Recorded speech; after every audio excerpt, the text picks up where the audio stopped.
Welcome to the Impact Learning Visionaries podcast, where we celebrate the unsung heroes of the learning and development industry. As always, we'll be bringing some laughter and a bit of fun along the way, but more importantly, you'll get some incredible insights, key lessons, and unique perspectives on everything related and possibly unrelated to training and development. Let's get this show on the road. Hello, everybody, and welcome to the Impact Learning Visionaries podcast. As you can see from my background, it is not my normal environment. This is the Impact Learning Visionaries, the Scottish Castle edition. And today I'm very excited to have Abigail Ireland join me. Abigail has spent over a decade honing her business and leadership training skills, having delivered thousands of hours of training to executives and teams in the banking, tech, fashion, and hospitality sectors, to name but a few. She has reached a role as a qualified leadership coach, an NLP practitioner, and a master personal trainer on a global level, taking performance to the next level with more energy, more focus, and less stress. Abigail's passion lies in ensuring teams and individuals reach peak performance, thrive at work, and have enhanced productivity and supercharged energy levels. Abigail firmly believes that if you understand performance, then you have the power to maximize it.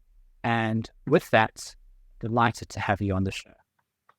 Thank you, Jason. Good to be here.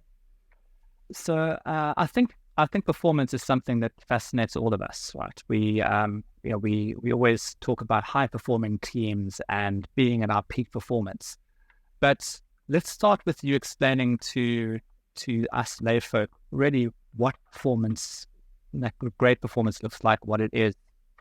Yeah. I think there's a lot of there are a lot of different views around performance as well. So when you talk about high performing teams or peak performance or just the word performance, people go down different directions. They go to performance management, they go to we're a high performing team, but what does that mean compared to what someone else is judging as a high-performing team? So I take a lens on peak performance. I have three criteria, I guess, three pillars. So I've got physiology, psychology, and productivity. And I think you can't just focus on getting a lot of things done or focusing just on sales targets or focusing on outputs. It has to be thinking about the whole human and then feeding that into then how do we do the job in the best possible way. So really optimizing performance and bringing your best to work every single day is the way I look at it. So optimizing your mind, optimizing your body, and then that will lead to the energy and the focus and the mindset you need to get results and get the job done every day. Okay, so let's start off with the optimizing your mind part. And just tell us a little bit about what that looks like. If I'm looking to go on that journey, where would I start? So what I found when I left banking back in 2015, one of the first things I did was I thought I need to spend more time on my mind. And it wasn't something that I'd done in my whole corporate career. It was always about getting training to understand how to do your job better, the technical skills, everything you need to move up and up and up. And what I realised was I hadn't spent much time on the mind. And then I realised that the mindset is behind everything else. It affects how you plan your day, how you communicate with people, how you bounce back after challenging interactions and situations, your mood, how you manage your mood on a day-to-day basis. And so what I did was I had some training from someone who was called a brain trainer. And when I first met this lady in Australia, I was living in Australia at the time, she was at a networking event I was at, and she said, I said, what do you do? And she said, she's a brain trainer. I thought, that's really weird. I've never heard of this thing before. But I did think, I need to explore this a little bit more. And it was just going down into things like mindfulness, stepping back, reflecting, slowing down the thoughts. So that side of it is something that I think is really, really critical. And it's something that we don't do enough of even now with my clients in the corporate world. It's all about speed and making quick decisions, moving fast. So the mindset piece for me is around understanding your own mindset in the first place, but then also developing mental agility, resilience, the ability to navigate and cope with anything that comes your way. And I think more than ever, that's something that we need in the world as it stands today. And having my own business, I guess, you'll know this yourself. You need to have the mindset first. Everyone can start a business, but if you don't have the right mindset, it doesn't go very far. So you do need to kind of really hone those skills, those mental skills. So you talked about resilience, but I'm also guessing that there's a big element here around growth mindset.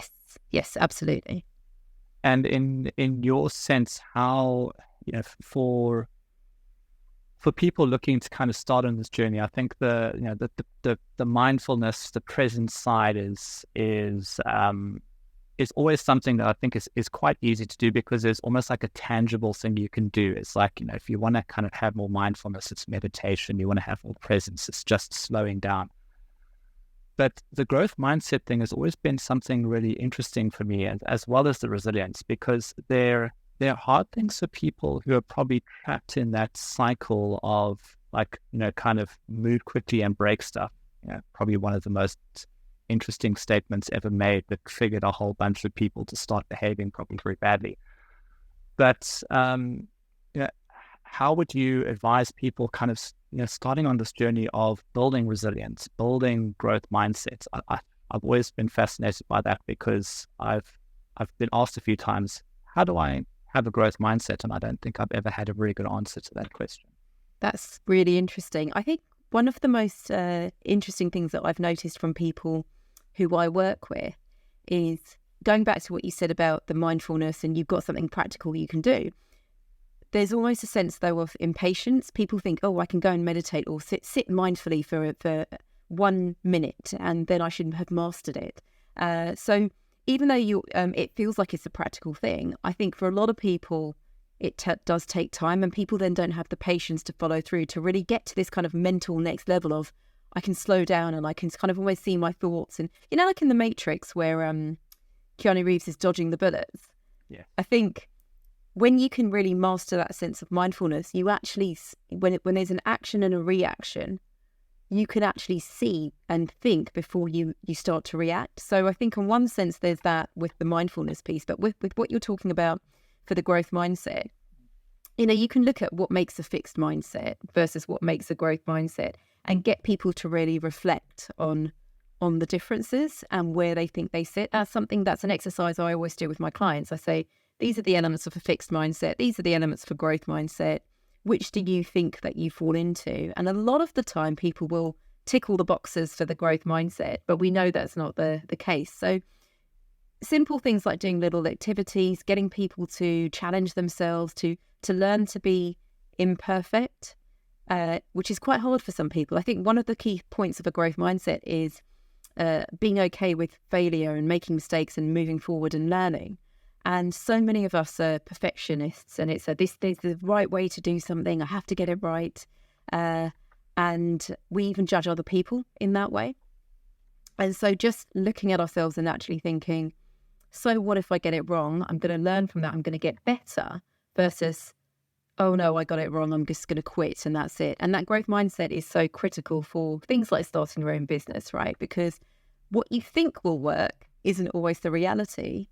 I know when I left the corporate world, I had a business plan for my first business. So I'd projected my forecast of the sales and all these things that were ridiculous once I started, because you only learn by doing. And I think that's a key component of the growth mindset. It's being able to dip your toes in the water and then kind of almost jump in a little bit and then learn and improve as you go. Yeah. So I've it's probably at this point where I would indicate that, hi, my name is Jason and I am a perfectionist. So it's interesting that you talk about perfectionism, and how we take that perfectionist kind of mindset and thinking, I can't do something unless it's going to be perfect, and I completely resonate with that. I guess for me the other side, I guess, is fear. And I remember in my past, one of the biggest, I suppose, events in my life was actually having a failed business and thinking, wow, this is the end. I'm not recovering from this. And realizing 6 months later, I'm actually recovered from this. It wasn't as scary and as bad as I thought. So yeah, I guess in that sense, I always try and encourage people to just try something new. Yeah. I think it's often that fear of taking that first step. And I think I read something today which said, your first talk will always be terrible. Your first podcast will always be terrible. Your first article will always be terrible. And you've got to start there to get to your 100th one. Absolutely. Yeah. There's a good quote there on that, Jason. I was just going to say, I read something a few years ago, and the quote was, "One day, what you see as impossible will become your warm-up." And I really do think, if you think about even when you first started doing podcasts, and for me, I want to start a podcast soon. And I'm at the stage of, all the tech and all these things that I need to think about and making it right. And for you now, that's kind of you're not even thinking about that stuff. That's the basics. So I really like that idea of one day what seems impossible will just become your warm-up, and it will just be natural, like that unconscious competence, right? Yeah, absolutely. Or in my case, conscious competence. Or conscious incompetence, actually. Unconscious competence. Actually. So moving on to the physical side. So you talked about the mental side, and I guess the physical side is often that we kind of tend to neglect our bodies in preference of our minds. Yes. And our jobs. So tell us a little bit about that side of the performance equation. Yes, so I definitely notice that that happens a lot, right? In any industry, white collar, any industry that you're in, especially in the corporate world where you're sitting down a lot, it is about your brain being the tool, and people neglect to realize that your brain is part of your body ultimately. So if you want your brain to work at its best, you need to optimize the fuel you're giving it. You need to give enough rest. You need to exercise and get the blood flow to that tool that you need to use. And so in the work I do, I don't say that it's separate to everything else. I say you need to make sure that everything is optimized in order to really be a top performer and be kind of excellent and brilliant every day. So I look at the sleep, rest, all the physiological aspects. I look at nutrition and exercise as well. And when I was in the banking world and when I was leaving, I trained up as a personal trainer and a nutrition coach, and I'm doing my sleep coaching now, but I do talk a lot about sleep as well already. And it's just incredible how everything's so linked. And things like sleep, we underestimate so much. But, research shows that when you are super tired, if you haven't had enough sleep, your brain performance can be worse than if you had been drinking. And yet we don't really recognize that. We go to work, we work long hours, we get up the next day, we might have gone out for a few drinks as well the night before, and then you're expected to just perform and do your job. And people forget that rest is so critical. So I guess the kind of the challenge I guess most of us would have in that kind of context is that generally the companies that we work for would tend to probably focus more on the mental stuff and probably less on the physical stuff.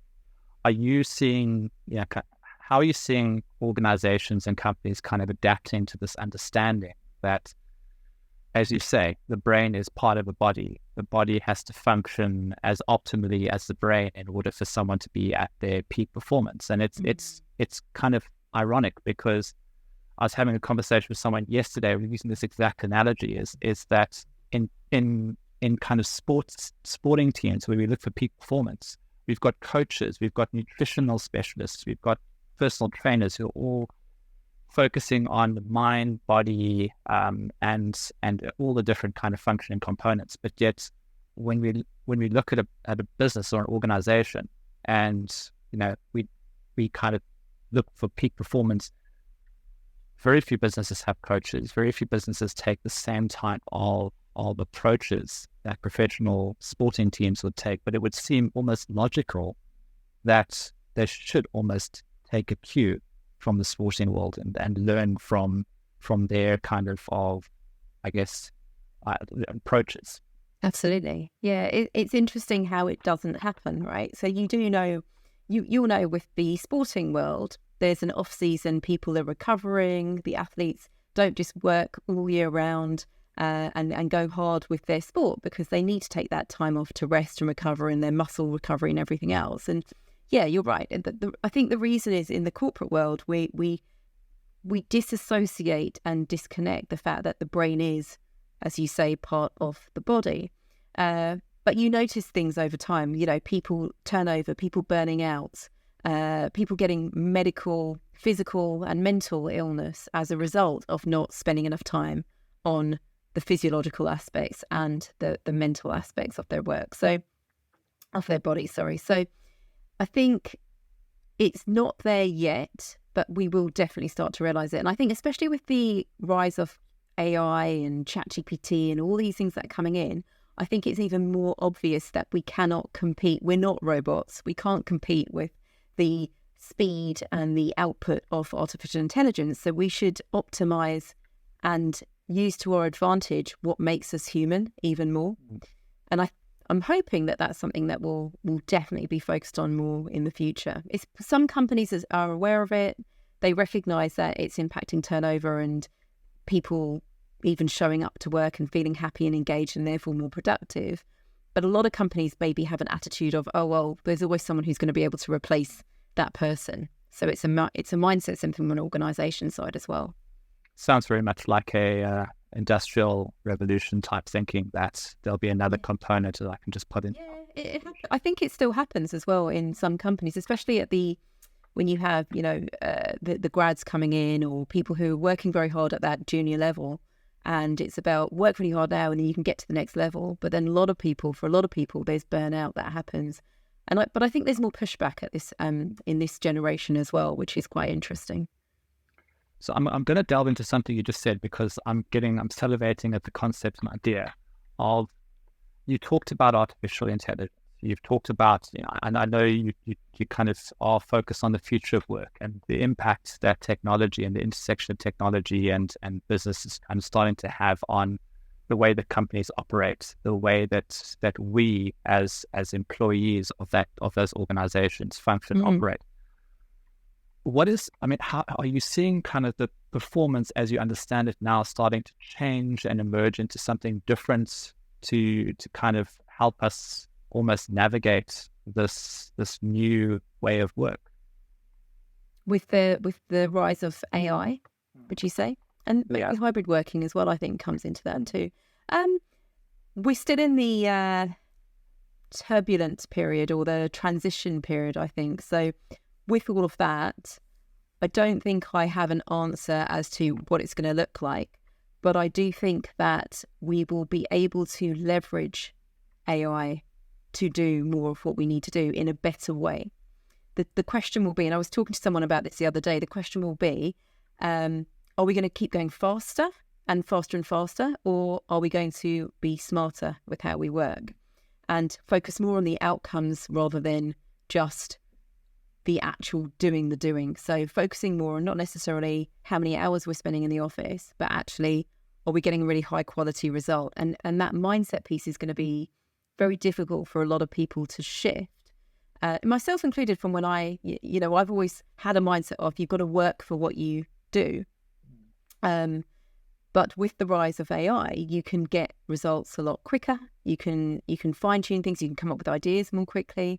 So it's whether we embrace that or whether we think, no, we still need to have people working X amount of hours and pushing them to just do more and more because we can now do more and more. So I think we're still in that kind of teething stage. I don't know where it will go at this point. I think there's so much unpredictability in the way that we're approaching things nowadays.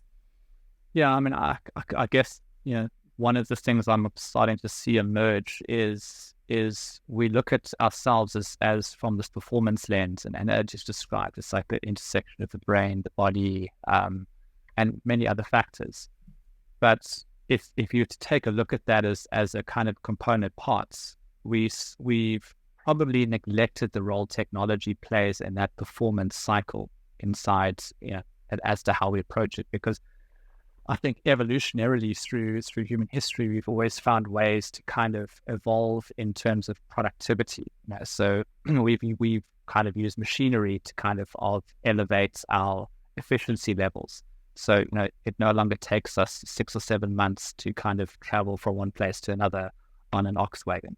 And I guess technology is just that. And Yeah. humans evolved because of its ability to kind of focus and harness machinery. It's starting to get to that stage where it needs to evolve by focusing and harnessing technology. Mm-hmm. And I guess, for me, that isn't a kind of something that sits separately from a performance conversation, but it's something that sits right at the heart of it is how do we augment our performance? How do we use technology to augment and evolve ourselves? So I think it's going to be quite a fascinating thing to observe.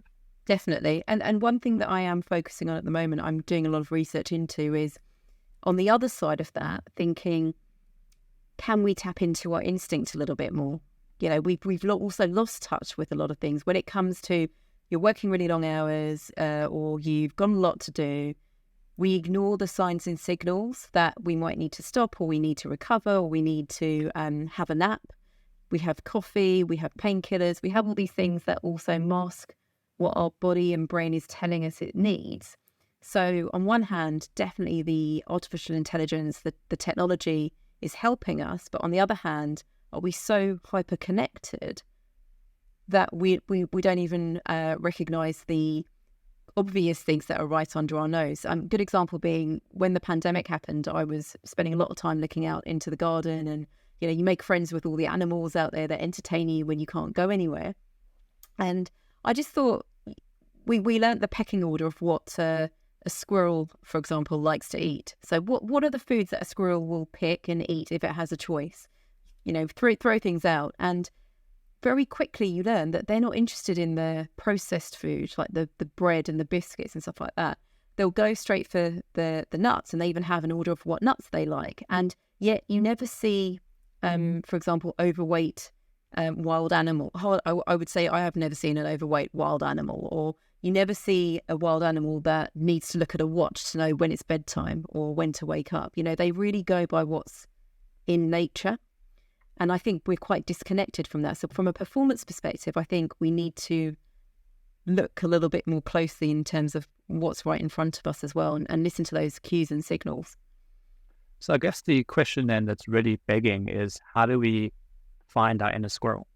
It is exactly the question. It is. And you know what? I'd quite happily be jumping around and being agile and being able to jump from tree to tree. But yeah, that is the question. It is the question, because we've lost touch because of the fact that technology is so... We rely on, watches and smartphones, smartwatches to tell us what our heart rate is, or whether we're stressed or not. We need to rely on a device to say, you're in this range and therefore you're stressed. Whereas you should really be able to go, I know I'm stressed. I can feel it. I don't need something to say, oh no, you're not stressed, even though I feel stressed. Things like that. We do rely on science a lot, which is fantastic. But equally, on the other side, are we losing touch with the obvious, the intuitive stuff that can help us much more quickly as well? So, I mean, it's quite a complicated one, because I think that, obviously a lot of things you described, I see as things that give us visibility and maybe kind of awareness, which historically we've never had before. And I guess the challenge is that we're not using that awareness to kind of really solve a root cause. We're using that awareness to patch a symptom. And I guess kind of what you're alluding to is more kind of understanding the root causes of things. So if our watch tells us you're stressed, it's great to know that you're stressed. But actually, it's probably more important to know what's causing it, and what the underlying reasons are of why your smart device is telling you that you're stressed, or your heart rate is high.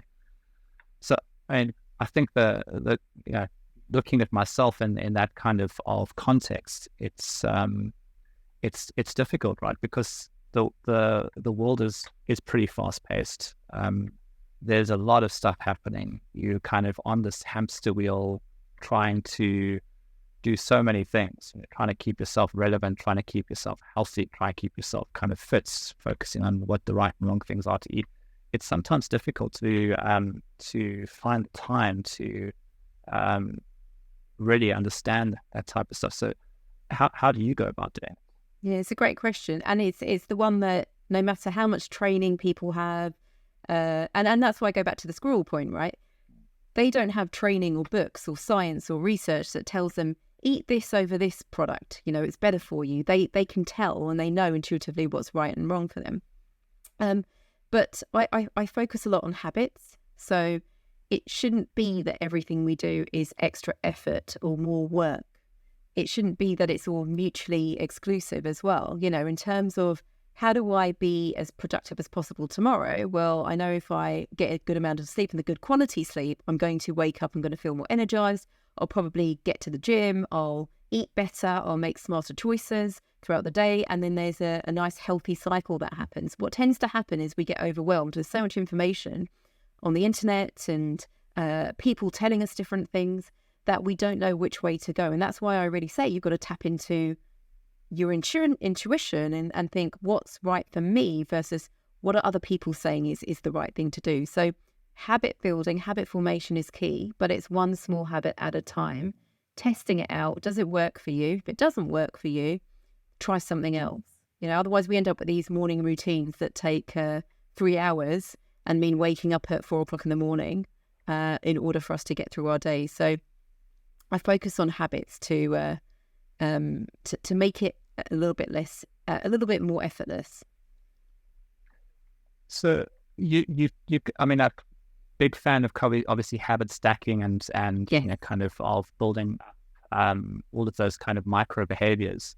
The I guess the kind of coming almost full circle back now to the fact that you work with businesses and organizations. There's always, it's kind of two elements at play. There's the individual in the organization and then the organization itself. What you've talked about, and pardon the use of this term, I'm going to kind of put my kind of pretend I'm a business person hat on, is a lot of fluffy stuff, right? Obviously I want performance, but what we're talking about here is stuff, squirrel stuff, and it's the soft fluffy stuff.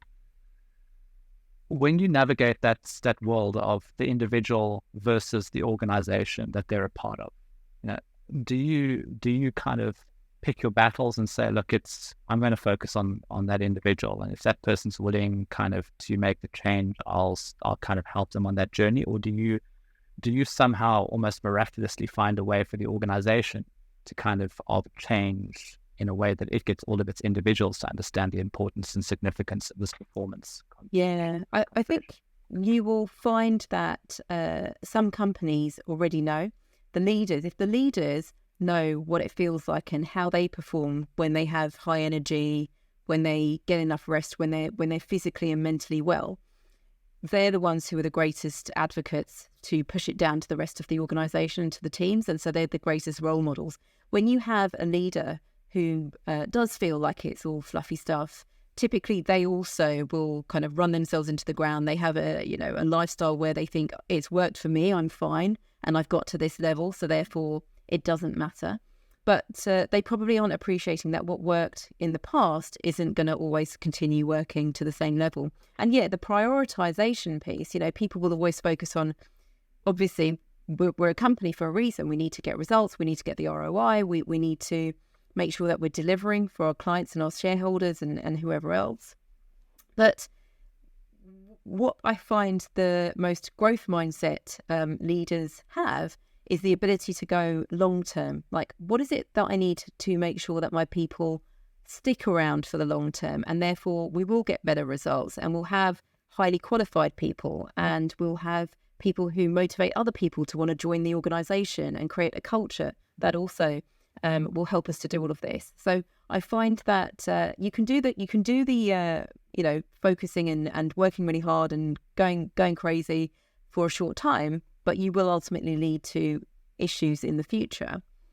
And you can keep doing that kind of cycle, but it's not going to lead to the results that you want. So I work with clients who have that mindset already, or I will share things with other clients or potential clients to make them think a little bit differently. So I would definitely wouldn't talk about the squirrel stuff to that level. But the funny thing is, at the end of the day, we are human, and we miss what's right, as I said, right under our nose by focusing on I need to have technology to tell me that I can do this, this, and this. And, if we think about certain instances, people sometimes wait for permission or wait for technology or authority to tell them to do something, rather than going, is this really the right thing to do? Logically, does it make sense? So I think we need to almost put it back a little bit and take responsibility and accountability on an individual level to go, I need to optimize in my own way.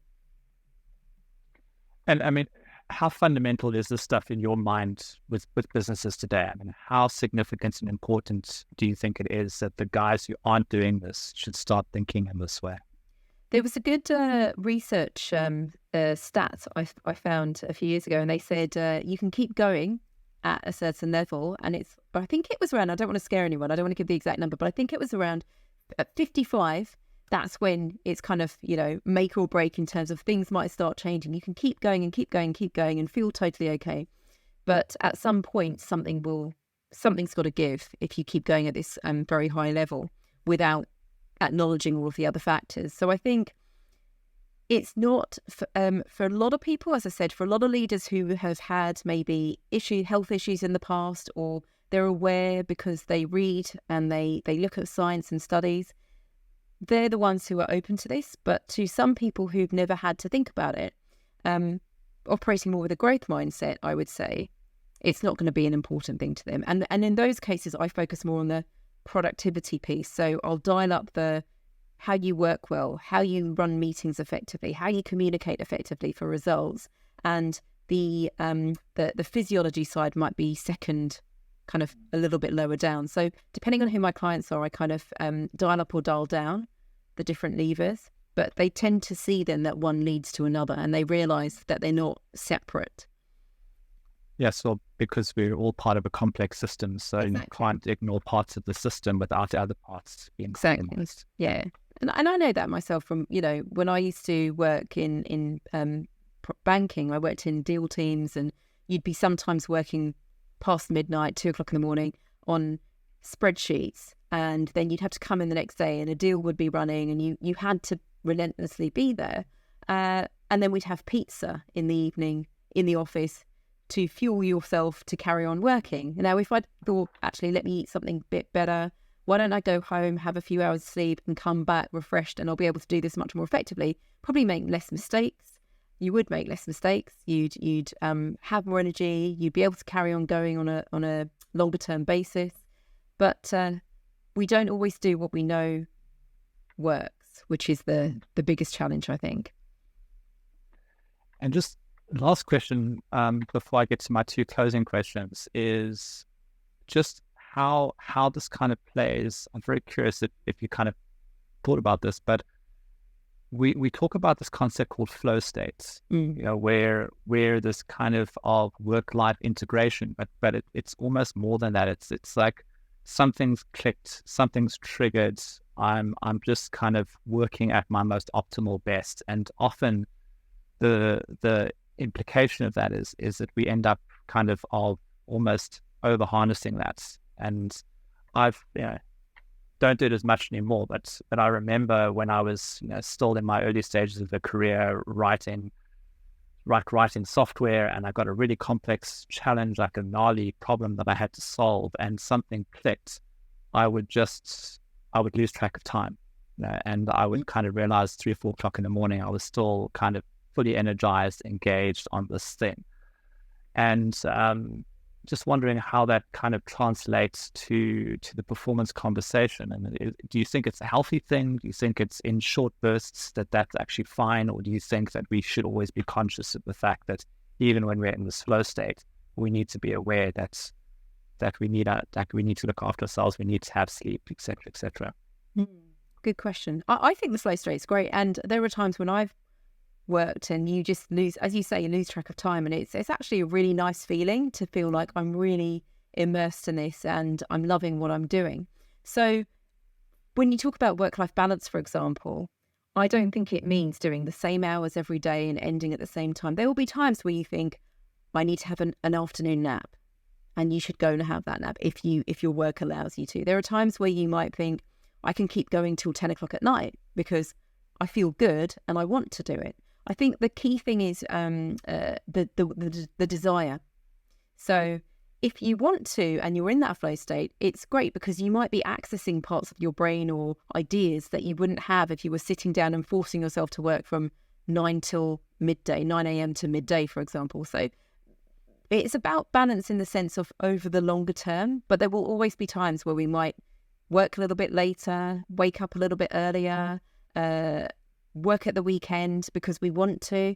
And again, it's about tapping into that. Am I doing what I want to do, or am I doing what I should be doing because of the structure and the parameters set on me from society? So for me, I think it's, everyone, each to their own, work in a way that works for you, but look out for those signs and signals that you need to maybe take a step back and recharge or push yourself a little bit more sometimes so that you can get into that flow state more often. Good advice. So last two questions, I always like to ask these two. So the first one is the kind of in the spirit of sharing knowledge and wisdom, and looking at the kind of journeys people are taking who are watching this podcast is, until we develop human cloning and we can clone a million Abigails to go out there and teach us the way of performance. How would you, if there was someone on the people side of the organization, whether it was in learning and development, head of people, head of talent, anyone in that space who was looking to bring this type of thinking into their organization, what do you think would be maybe the best way to start that journey? Good question. I'm writing a book at the moment, so I would say when I've written the book, it would be to read my book, which should be finished by the end of this year, and just get in touch as well. That's probably a good thing to do. Get in touch, explore. I'll have resources and free tools as well that people can use. So just looking at the website that I have, I can share that with you later on. But it's Understanding Performance. So that's the consultancy that I run. And so just getting in touch in the first instance and figuring out which angle or which part of the performance pillars you want to focus on. And is there one in particular that you think is probably I hesitate or caution against using this language, but it gets used so often, the low-hanging fruit? Yeah. What's it? Consulting buzzword bingo. Yes. But I mean, it's something that's maybe kind of, the easier place to start. Yes. I think I have a workshop, a webinar on growth mindset. And I think, to be honest, the mindset triggers it, opens up everything else. If your mind isn't open to it, you're not going to be able to, get the best out of your physiology or your productivity. So starting with understanding your mindset and improving focus, all those aspects is where I would start. But I would say a very simple thing that people could do is simply start doing mindfulness activities. There's great apps like Insight Timer where you can just start without feeling like it's a silly wishy-washy thing, because it's not. Science again shows that mindfulness really works. So even starting with 10 minutes of mindfulness a day can help you on that journey. Perfect. And of course, there's many different ways to do that as well, I guess. Yeah. So, I mean, mine is always my yoga in the morning. Great. Yeah. Final question. We always ask our guests to share with us a recent book, podcast, experience, something that's happened that's had a profound impact on you. I would say it's not a recent book that I've read, but when I left corporate, I did read, and a lot of people have read Tim Ferriss's 4-Hour Work Week, and it really made me think differently about how you use your time. But also another really famous one, Rich Dad, Poor Dad, made me think again about mindset and attitudes towards how we work, and there not being just one fixed way in terms of how we do things. And that really opened up a lot for me when I started on my journey. So I would recommend those two books. Great book. Read both of them. Definitely recommend them as well. So on that note, it's been wonderful talking about life, the universe, performance, and squirrels. So thank you, Abigail, for being on the show. It's been really great.